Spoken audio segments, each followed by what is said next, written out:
The Bark River JX6 in Magnacut steel.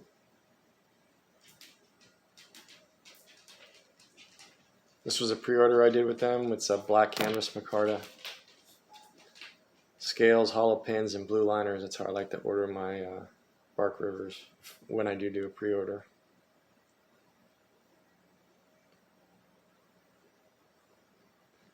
Comes with a leather sheath, decent. You can do kind of a cross draw at an angle on both sides, ambidextrous. It does have magnets inside, to keep the blade in there from falling out. I mean, I've shaken it pretty hard. It will come out, but the magnets do a good job on a whole. I don't know once this breaks in, it's going to loosen up a little bit. It's going to be easier to fall out, but right now it's pretty decent setup. These seem to be pretty strong, as you can see. Typical Bark River quality on the sheath. Nothing more, nothing less than I've seen before from them.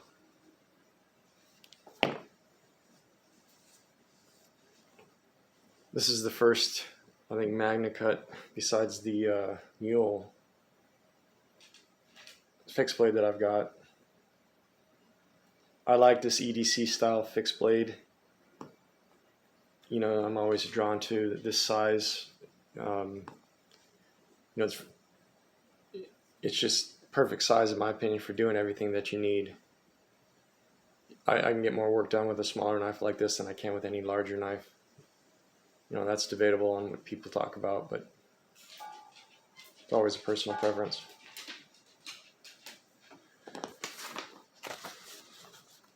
So they're on DLT site right now, and they range from right around, I think the lowest is 220. After I wrote this, I saw like 225, which is standard black micarta.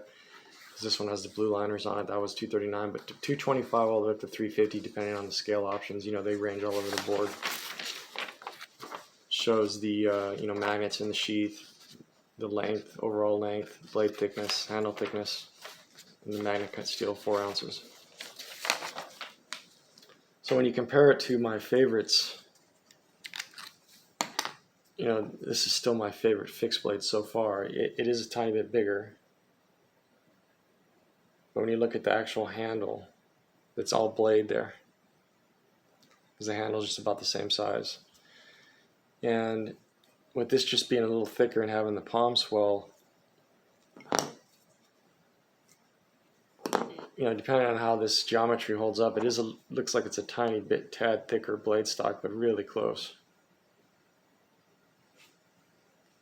And the grinds are similar. This is a high saber, and this one's got the swedge on it, but very similar grind. This got a lot more belly, and obviously a convex edge compared to the standard bevels. But it's right up there in ergonomics. It's a nice, comfortable, for a double. I have XL to double XL size right in the middle, long fingers, big palm, and it just fits perfect. This knife's been out a long time, at least 5 or 6 years, designed by Chris Tanner. I'm not going to go into any other reviews on it, because there's a ton on the internet of people using them to skin, whatever. So here's the mini tack, a Becker BK14. This is a RWL 34 mule. You can see the size difference there. It's still pretty close, and overall, with obviously totally different blade shape and everything.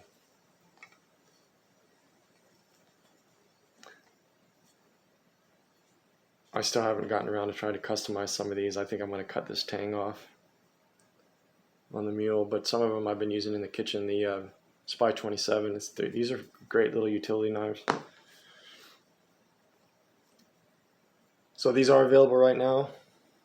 If you like EDC fixed blades, also the price is all over the board. So this is, the 230 to 300 range. It's a little pricey. The White River, which I still classify as the benchmark in this class,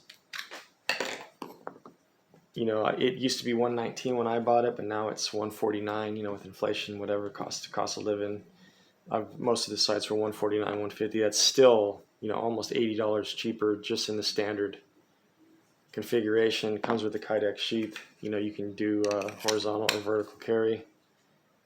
It's just got to be tough to beat this value. Most of the Bradfords in Magnacut or stainless steel are close to 200, you know, 180 to 220 depending on what you get for the Guardian 3 or 3.5.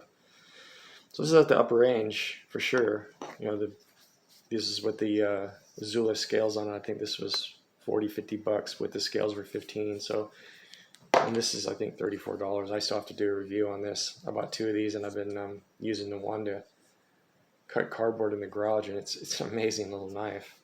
I put this slim clip on there, and it's for appendix carry. You can almost can't even tell it's there on you, you know, when you're wearing it, appendix style. So they're available now.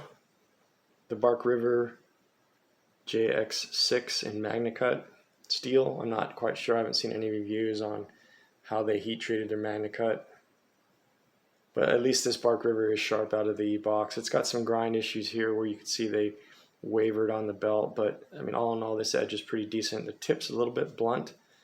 I'm not sure if they rounded that off or it's supposed to be like that. Maybe somebody can comment. I didn't really look at the other videos in detail. But the edge is well refined and it's pretty sharp. You know, out of the box, a lot of my other Bark Rivers have been. I know that's just initial sharpening. You know, you're going to sharpen them yourselves and take care of the edge, but it does show quality control and, you know, pride in company if you're trying to put out a decent edge. So this one is actually very sharp and it's pretty clean. So the JX6 available in Magnacut, available now at DLT. Thanks for watching.